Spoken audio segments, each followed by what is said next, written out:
The rebel poet. এটা second video part 2। প্রথম ভিডিওতে আমি প্রথম অংশটুকু দিয়েছিলাম, দেখো এটা দ্বিতীয় অংশ। এখানে আছে uncle Rahim enters the room, he joins in the conversation.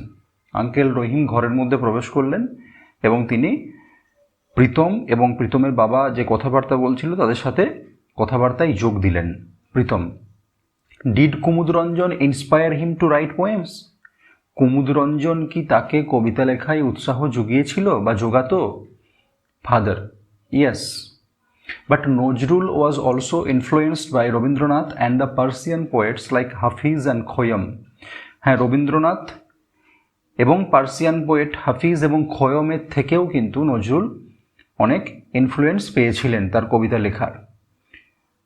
Uncle Rahim, did you know that Nazrul joined the army under the British? তো আচ্ছা, তুমি কি জানো যে নজরুল ব্রিটিশদের আন্ডারে, ব্রিটিশদের অধীনস্থ, যখন ভারতবর্ষ যখন ব্রিটিশদের অধীনস্থ তখনই তিনি আর্মিতে যোগদান করেছিলেন, সেনাবাহিনীতে যোগদান করেছিলেন। He was in the 49th Bengal regiment. তিনি 49 নম্বর যে বেঙ্গল রেজিমেন্ট ছিল সেখানে তিনি কাজ করতেন। After the first world war, প্রথম বিশ্বযুদ্ধের পর দ্য রেজিমেন্ট ওয়াজ ডিসব্যান্ডেড। এই রেজিমেন্টটাকে ভেঙে দেওয়া হলো ইন 1920, 1920 সালে। So he came to Calcutta, তখন তিনি কলকাতায় চলে এলেন। Father, at that time Indians had Ryzen against the British rule. ঠিক সেই সময়ে ভারতবাসীরা ব্রিটিশদের এগেনস্টে বিদ্রোহ ঘোষণা করতে শুরু করেছে, লড়াই শুরু করেছে। Nazrul protested against the cruelty of the British in his own way. Nazrul তার নিজের মতো করে ব্রিটিশদের এগেনস্টে লড়াই শুরু করলেন। In fact he also started writing poems, essays and songs to voice his protest. এবং নজরুল তার মতো করে কবিতা লিখলেন, প্রবন্ধ লিখলেন, গান রচনা করলেন এবং সেগুলো নিজে গাইতে শুরু করলেন। সেইভাবে তিনি ব্রিটিশদের এগেনস্টে প্রতিবাদ শুরু করলেন। He is the rebel poet of India. তাকে বলা হয় ভারতবর্ষের বিদ্রোহী কবি, তাকে আমরা বিদ্রোহী কবি বলে জানি। Pritam, I hardly knew as much. আমি তো এত কিছু মোটেও জানতাম না।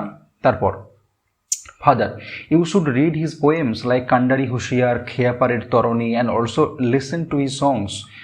হ্যাঁ, তোমার উচিত তার লেখা যে কবিতা, বিখ্যাত যে কবিতা, সেগুলো হচ্ছে কান্ডারি হুঁশিয়ার, খেয়াপাড়ের তরণী, এগুলো তোমার পড়া উচিত। তার সঙ্গে সঙ্গে নজরুলের গানও তোমার শোনা উচিত। The British war afraid that Nazrul's writings could instigate the Indian freedom fighters.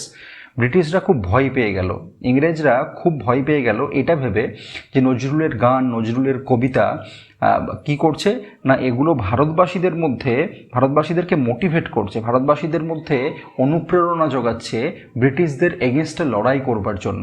Pritam, what did the British do? ব্রিটিশরা তখন কি করেছিল? Uncle Rahim, the British grew perturbed. ব্রিটিশরা যেটা করেছিল সেটা হচ্ছে ব্রিটিশরা তখন সাংঘাতিকভাবে তারা চিন্তিত হয়ে পড়েছিল এবং তারা বুঝতে পারছিল না যে এই অবস্থায় এই নজরুলকে যদি কোনোভাবে কন্ট্রোল না করা যায় তাহলে একটা ভীষণ বাজে পরিস্থিতির সম্মুখীন তাদেরকে হতে হবে। ফাদার, ইন 1922, 1922 সালে নজরুল স্টার্টেড এ ম্যাগাজিন ধূমকেতু, হোয়ার হি পাবলিশড আনন্দময়ীর আগমনে আ পোয়েম। 1922 সালে নজরুল একটা ম্যাগাজিন প্রকাশ করেন যার নাম হচ্ছে ধূমকেতু। ম্যাগাজিন কি না, ম্যাগাজিন হচ্ছে একটা ছোট বইয়ের মতো বা পুস্তিকা বলা যায়, যেখানে অনেকের লেখালেখি থাকে, কবিতা থাকতে পারে, সেখানে অনেকের প্রবন্ধ থাকতে পারে, ছোট গল্প থাকতে পারে। এই লেখালেখি করার যে বই তাকে বলা হয় ম্যাগাজিন। এবং সেখানে তিনি প্রকাশ করলেন আনন্দময়ীর আগমনে বলে একটি কবিতা।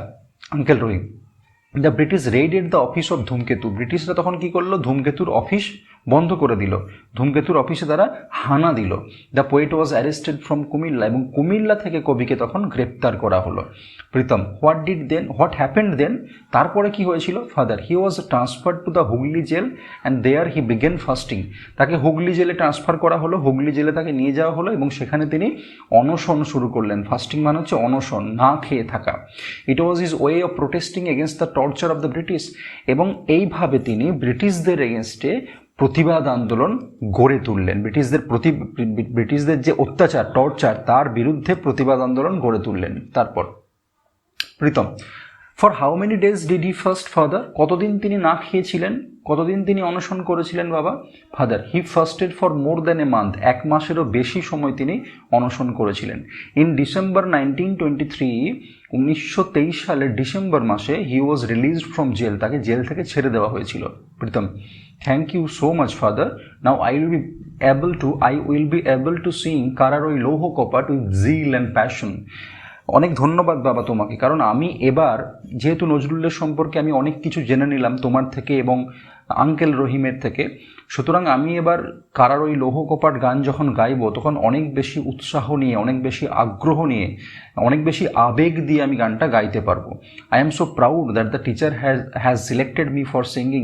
আমার অত্যন্ত গর্ববোধ হচ্ছে, আমি অত্যন্ত গর্বিত যে টিচাররা, শিক্ষিকারা আমাকে নির্বাচন করেছেন গানটা গাইবার জন্য। Uncle Rahim, then let's hear you sing, তাহলে গাও শুনি। We will sing along with you as well, তোমার সঙ্গে আমরাও গাইব। এটা হলো এই গোটা গল্পটার শেষ। এবার দেখো ওয়ার্ড্রোব রয়েছে, যেমন ডিসব্যান্ডেড, আমি মানেগুলো আগেই বলে দিয়েছিলাম, আরেকবার বলে দিচ্ছি। ডিসব্যান্ডেড মানে ব্রোকেন আপ, ভেঙে দেওয়া।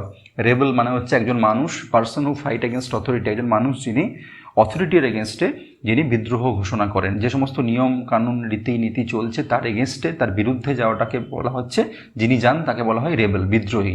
ইনস্টিগেট মানে কি? আর্জ টু অ্যাক্ট, মানে কিছু করতে প্ররোচিত করা বা বাধ্য করা বা প্রভাবিত করা। পাট্রাব মানে হচ্ছে অরিড, দুশ্চিন্তাগ্রস্ত বা চিন্তিত। Raid, surprise visit by the police হঠাৎ করে কোনো একটা জায়গাতে গিয়ে, যখন হঠাৎ করে কোনো একটা জায়গাতে যায় এবং সেখানে গিয়ে তল্লাশি করে, তাকে বলা হয় রেড। ফাস্টিং মানে হচ্ছে গোয়িং উইদাউট ফুড, খাবার না খেয়ে থাকা। জিল মানে হচ্ছে গ্রেট এনার্জি, অনেক উৎসাহ, অনেক আগ্রহ নিয়ে কোনো কিছু করাকে বলা হয় জিল। প্যাশন মানে ডিপ লাভ, অনেক বেশি লাভ, গভীর ভালোবাসা। তারপরে দেখো এখানে অ্যাক্টিভিটি 3 আছে, টিক দিতে বলা হয়েছে। 3টে করে অপশন দেওয়া আছে, সঠিক অপশনটাতে টিক দিতে বলা হয়েছে। His poems inspired the youth, তার কবিতাগুলো ইউথদের, যারা কম বয়সী, যারা যুবক, যারা তরুণ, তাদেরকে উদ্বুদ্ধ করতো। কি করতে উদ্বুদ্ধ করতো? 1 নম্বর অপশানে আছে টু ফাইট দ্য ব্রিটিশ, 2 নম্বর অপশানে আছে টু হেল্প দ্য ব্রিটিশ, 3 নম্বর অপশন আছে to talk to the British. তাহলে 1 নম্বর অপশন হচ্ছে ব্রিটিশদের এগেনস্টে যুদ্ধ করার জন্য উদ্বুদ্ধ করতো, এটাই ঠিক হবে, সেটাতে টিক দেওয়া আছে। তারপর এ পোয়েম দ্যাট হি রোট ওয়াজ, একটা কবিতা, যে কবিতাটা তিনি লিখেছিলেন সেই কবিতাটার নাম কি? দেখো, খেয়াপাড়ের তরণী, প্রশ্ন, বোধ। আমরা জানি খেয়াপাড়ের তরণী নজরুলের লেখা, প্রশ্ন রবীন্দ্রনাথ ঠাকুরের লেখা এবং বোধ জীবনানন্দের লেখা। সুতরাং এগুলোর কোনোটাই তিনি লেখেননি, তিনি লিখেছিলেন খেয়াপাড়ের তরণী। নজরুল ওয়াজ কল্ড, নজরুলকে ডাকা হতো, নজরুলকে কি বলে ডাকা হতো? Fiery poet, rebel poet, the inspired poet. আমরা জানি নজরুলকে বলা হতো বিদ্রোহী কবি, তাহলে দ্য রেবেল পোয়েট। তারপরে চলে যাচ্ছি পরের অংশে। দেখো activity 4, true false. Nazrul was born when India was still under the British rule, Nazrul জন্মগ্রহণ করেছিলেন যখন ভারতবর্ষ ব্রিটিশদের অধীনে, ঠিক, ট্রু লেখা আছে। Nazrul was not attracted to folk theatre, Nazrul folk থিয়েটারের প্রতি অ্যাট্রাক্টেড ছিলেন না, এটা ভুল। আর নজরুল ফোক থিয়েটারের প্রতি অ্যাট্রাক্টেড ছিলেন। In school Nazrul met the great poet Kumudranjan Mallick, হ্যাঁ এটা ঠিক, কুমুদরঞ্জন মল্লিকের সঙ্গে স্কুলেই নজরুলের সাক্ষাৎ হয়েছিল, কারণ যে স্কুলে নজরুল পড়াশোনা করতেন সেই স্কুলের প্রধান শিক্ষক ছিলেন এই বিখ্যাত কবি কুমুদরঞ্জন মল্লিক। তারপর দেখো, Nazrul serve the Indian army under the British rule, Nazrul ভারতবর্ষে যখন ব্রিটিশরা ছিলেন সেই সময়ে ইন্ডিয়ান আর্মিতে তিনি যোগদান করেছিলেন, এটা ঠিক। নজরুল ফাস্টেড ফর 30 days, নজরুল 30 দিনের জন্য অনশন করেছিলেন, না এরকম নির্দিষ্ট করে 30 দিনের কথা গল্পে বলা নেই, গল্পে বলা আছে তিনি 1 মাসের বেশি অনশন করেছিলেন, সুতরাং এটা ভুল। তারপরে দেখো একদিকে লেখা আছে তোমার ওই সময়ের কথা লেখা আছে, কতগুলো বছরের কথা লেখা আছে, আর একদিকে ফাঁকা দেওয়া আছে এবং সেখানেও কয়েকটা জায়গায় লেখা আছে কিছু ঘটনার কথা। তো এই কোন বছরে কোন ঘটনা ঘটেছে সেটা তোমাকে এখানে ম্যাচ করতে হবে, এখানে তোমাকে খুঁজে লিখতে হবে গল্পটা থেকে। যেমন প্রথমে দেখো 1910 সাল লেখা আছে, ইভেন্টের ঘরটা ফাঁকা লেখা আছে। 1910 সালে কী হয়েছিল? Nazrul met the revolutionary Nibaranchandra Ghatak, Nazrul বিপ্লবী নিবারণচন্দ্র ঘটকের সঙ্গে সাক্ষাৎ করেছিলেন, এটা 1 নম্বর হয়ে গেল। 2 নম্বরে দেখো ইভেন্টের ঘরে লেখা আছে, ইয়ারের ঘরে ফাঁকা আছে। দ্য রেজিমেন্ট ওয়াজ ডিসব্যান্ডেড, যে রেজিমেন্টে 49th বেঙ্গল রেজিমেন্ট, যেখানে নজরুল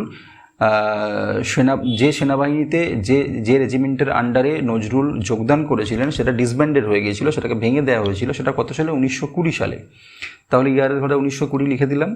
এবার দেখো 1922 লেখা আছে ইয়ারের ঘরে, ইভেন্টের ঘরটা ফাঁকা আছে। তাহলে নজরুল স্টার্টেড এ ম্যাগাজিন ধূমকেতু। নজরুল 1922 সালে ধূমকেতু নামে একটা ম্যাগাজিন শুরু করেছিলেন, ম্যাগাজিনের লেখালেখি শুরু করেছিলেন। তারপরে দেখো ইয়ারের ঘরটা ফাঁকা আছে, ইভেন্টের ঘরে লেখা আছে Nazrul was released from jail. নজরুলকে জেল থেকে ছেড়ে দেওয়া হয়েছিল কত সালে? না 1923 সালে। তারপর এখানে প্রশ্ন উত্তর করে দেওয়া আছে। দেখো, who inspired Nazrul to write poems? না কুমুদরঞ্জন মল্লিক তো অবশ্যই নজরুলকে ইন্সপায়ার করেছিলেন। তার সঙ্গে সঙ্গে বলা আছে Rabindranath and the Persian poets like Hafiz and Khayyam inspired Nazrul to write poems. তারপর why did Nazrul have to leave the army? এই জায়গাটা তোমরা পজ করে রেখে প্রশ্ন উত্তরগুলো খাতার মধ্যে টুকে নিতে পারো। Why did Nazrul have to leave the army? Nazrul কেন আর্মি ত্যাগ করেছিলেন? Nazrul had to leave the army because the regiment was disbanded in 1920। 1920 সালে রেজিমেন্টটাকে ভেঙে দেওয়া হয়েছিল, যে কারণে নজরুল আর্মি ত্যাগ করেছিলেন। In which magazine was the poem আনন্দময়ীর আগমনে পাবলিশড? কোন ম্যাগাজিনে আনন্দময়ীর আগমনে বলে এই নামের কবিতাটি প্রকাশিত হয়েছিল? না আনন্দময়ীর আগমনে was published in a magazine ধূমকেতু। ধূমকেতু পত্রিকায় প্রকাশিত হয়েছিল। Why did Nazrul start fasting? Nazrul কেন ফাস্টিং শুরু করেছিলেন, অনশন শুরু করেছিলেন? Nazrul started fasting because it was his way of protesting against the torture of the British.